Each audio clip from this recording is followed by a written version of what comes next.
Hello everyone! Ayan, good morning po sa inyong lahat. And for today's video ay tara at samahan niyo pa magluto nitong ating ginataang bilo-bilo.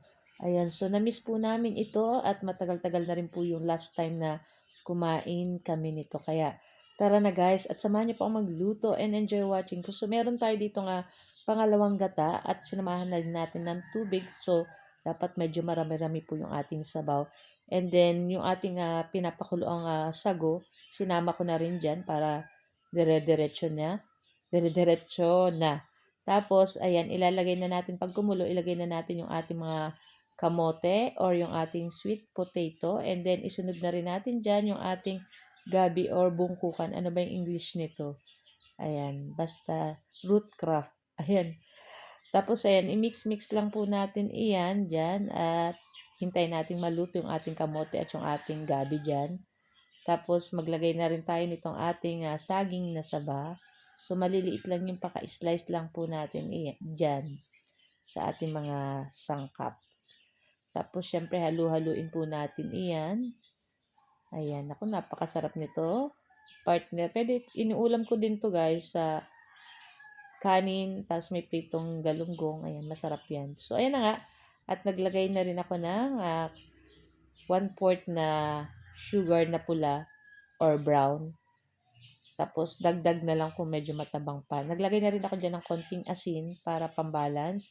And then, nilagay na rin natin dyan yung ating pinakaunang gata ng niyog para mas masarap po at maglapot-lapot pa yung ating ginataang bilo-bilo. And then, syempre, halu-haluin pa po natin yan at hintayin nating maluto pa dyan yung ating mga saging na saba at yung ating kamote at yung bungkukan.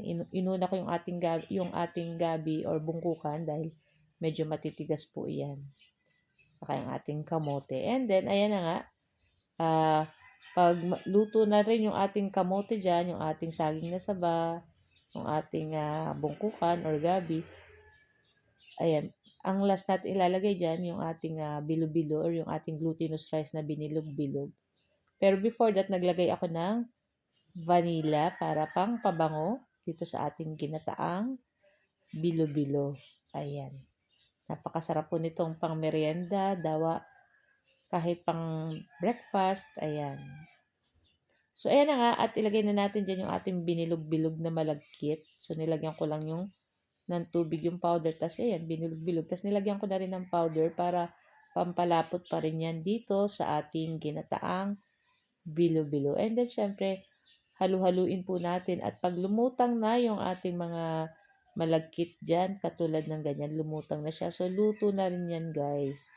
So, pwede na rin po natin yan hanguin at patayin yung ating apoy. Ayan, napakasarap niyan. So, kung meron po kayong dahon ng pandan, pwede nyo pa yan lagyan para mas mabango. Talagang mas katakam-takam pag nilalagyan pa ng pandan. Kaya lang kami guys, wala kaming nahanapan ng pandan, ng dahon. Kaya, ayan. Okay lang kasi nilagyan naman natin ng vanilla.